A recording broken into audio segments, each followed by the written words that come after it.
General Moin আসলেন, রোস্টামে দাঁড়ালেন, উনি বক্তৃতা দেওয়া শুরু করলেন। কেউ চেয়ার ছুঁড়ে মারতেছে, কেউ কাঁদতেছে, কেউ মারতেছে, মানে চিৎকার করতেছে, কথা বলতে দিবে না ওনাকে। ওনার কথা বলতেই দিল না। যে 57 জন অফিসার মারা গেছে, তার 40 জনের সাথে আমি চাকরি করেছি প্রত্যক্ষভাবে। হয় তারা আমার আন্ডারে চাকরি করেছে অথবা আমার সঙ্গে চাকরি করেছে। জেনারেল শাকিলের সাথে আমি চিটংয়ে চাকরি করেছি, জেনারেল মুজিবের সাথে আমি চাকরি করেছি, সবাই সাথে চাকরি। জেনারেল ইরশাদ, কর্নেল ইরশাদকে আমি প্রশিক্ষণ দান করেছিলাম, আমার অফিসার ছিল সে। আরও অনেকে আছে। ব্রিগেডিয়ার বাড়ি আমার অফিসার, আমি তার প্রশিক্ষক ছিলাম স্টাফ কলেজে। কাজে এই হৃদয় বিদারক ঘটনা আমার ভিতরে যে রক্তক্ষরণ করে, সেটা আমি বোধহয় বলে শেষ করতে পারবো না, বা আমি ল্যাঙ্গুয়েজে প্রকাশ করতে পারবো না, ভাষায় প্রকাশ করতে পারবো না। আমি এটার উপর আমি একটা বই লেখা শুরু করেছি। বইটা ইংরেজিতে লিখতেছি, বাট আমি ভাবছিলাম একটা সময় বেশি পাবো, সময় বেশি পাওয়া যাবে না, এখন একটা অসময়। আমি তো প্রিন্ট আউট নিয়ে আসছিলাম, এত কিছু বলা সম্ভব না। তবে আমি আপনাদেরকে যেগুলো বলবো সেটা একটা ইতিহাস। এই ইতিহাস বোধহয় অনেকেরই জানা নাই, এদেশে জানা নাই। ভিতরের ঘটনা অনেক কিছু আমি জানি, যেটা আমি প্রত্যক্ষ সাক্ষী। বিডিআরের ঘটনা হলো, আমি শর্টকাট করতেছি। ঘটনা হলো 25 তারিখে 12:30টার দিকে এনডিটিভি থেকে বলা হলো জেনারেল শাকিল মারা গেছে। এই খবরটা আমরা জানলাম। আমি তো ন্যাশনাল ডিফেন্স কলেজের কমান্ডার ছিলাম।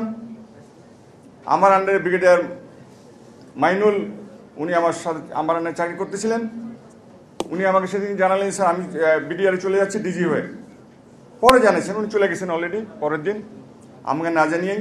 আমি তার বস ছিলাম। যাই হোক, ওখানে গিয়ে উনি ডিজির দায়িত্ব গ্রহণ করলেন।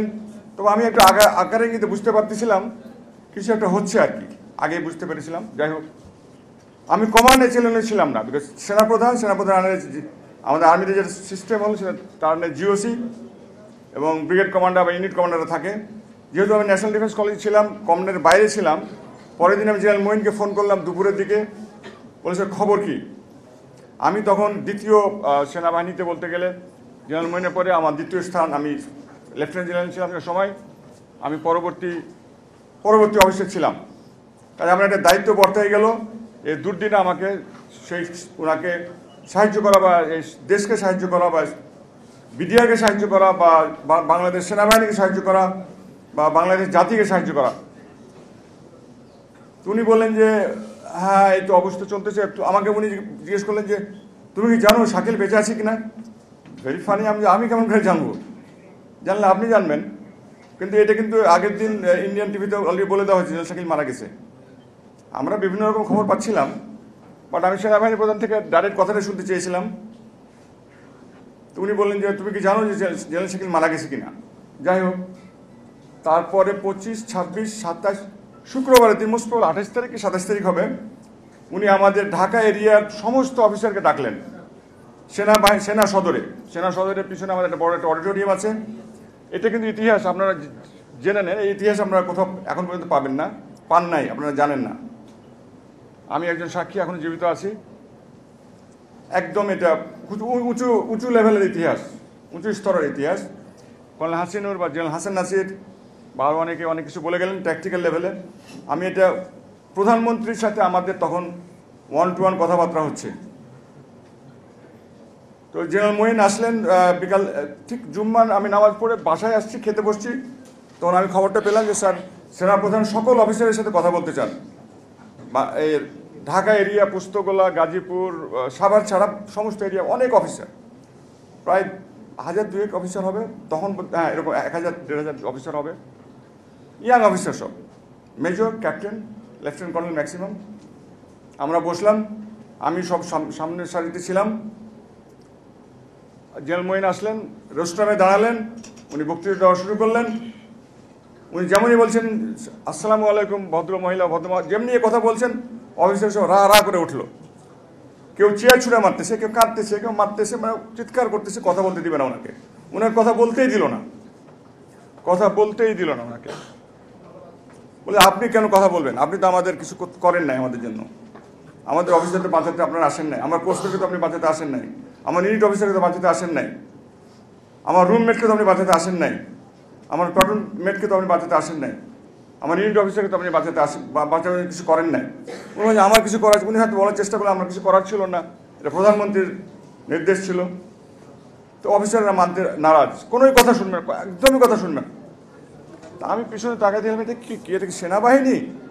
সেনাপ্রধান কথা বলতেছে, আমি একটু বিস্মিত হয়ে গেলাম, কর্তব্য বিমূঢ় হয়ে গেলাম, এটা কি হচ্ছে? আমি একটু বুঝতে পারতেছিলাম জিনিসটা। তারপরে দু একজন অফিসার দাঁড়ালো, কিছু ব্রিগেডিয়ার লেভেলে দু একজন, ঠান্ডা করার চেষ্টা করবো, অফিসাররা কোনো কথাই শুনতেছে না। জেনারেল মঈন আমাকে শেষ পর্যন্ত বলে, আমি তুমি একটু মাইকটা নাও, একটু শান্ত করার চেষ্টা করো। আমি মাইকটা নিলাম। প্রথমে আমি অফিসারকে একটু রাগান্বিতভাবেই বললাম, বলে তোমরা যদি এরকম শোরগোল করো তো দেশটা সর্বশান্ত হয়ে যাবে, দেশটা চলে যাবে। কেন যেন আমার মুখ দিয়ে কথা বের হয়ে গেল, হয়তো আল্লাহ তাআলা বললো যে দেখো একটা বাহিনী নষ্ট হয়ে গেছে, বিডিআর শেষ হয়ে গেছে, শত্রু কিন্তু অপেক্ষা করতেছে যে পরবর্তী বাহিনী যেটা হলো আর্মি, সেনাবাহিনী, তারা ঢুকবে এবং সেনাবাহিনীতে পুরোপুরি ধ্বংস করে দিতে পারে, বাংলাদেশ খতম হয়ে যাবে। আমি ঠিক এই কথা বলছিলাম, আমি যতটুকু মনে কথাকে আমি হাজির নাজির করে বলছি, আমি এই কথা বলেছিলাম, দেখো একটা বাহিনী নষ্ট হয়ে গেছে, তোমরা যদি আমাদের কথা না শুনো, শান্ত না হও, শৃঙ্খলা ফিরিয়ে না আনো, তাহলে কিন্তু আরেকটা বাহিনীতে তারা ঢুকে যাবে, আর্মিকে শেষ করে দিবে। এটা আমি কেন বলেছিলাম, আমি জিয়াউর রহমানের সময় প্রত্যেক সপ্তাহে সপ্তাহে একটা করে কু হতো আর্মিতে, তখন আমি আর্মিতে জয়েন করি মাত্র। আর এই কু দেখতে দেখতে খুব তিক্তব্যক্ত হয়ে গেছিলাম, আর কত কু দেখবো। জিয়াউর রহমান চিটাগাংয়ে মারা যান, তখন আমি চিটাগাংয়েই ছিলাম।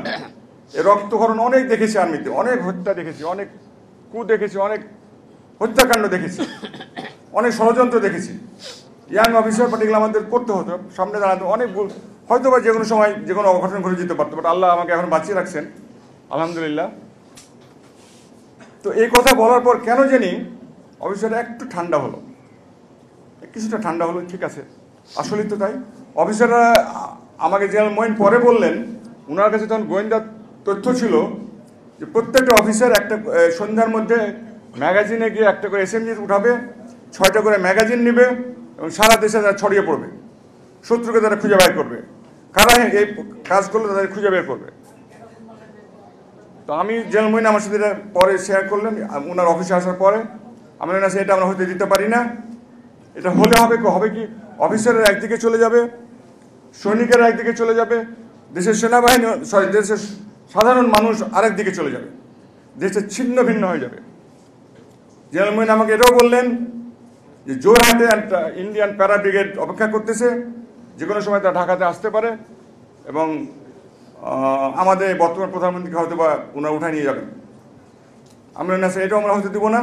এখন ইদানিং একটা সোয়াসের ইন্ডিয়ান একজন প্রফেসর তার বইতে এটা লিখেছেন যে জোরহাটে একটা প্যারা ব্রিগেড রেডি ছিল এবং তারা একটা কোর মানে 3টা ডিভিশনের একটা ব্রিগেড, একটা আর্মি কমান্ড, সেটা কুমিল্লার মুখে তারা ঢোকাবে প্ল্যান করেছিল।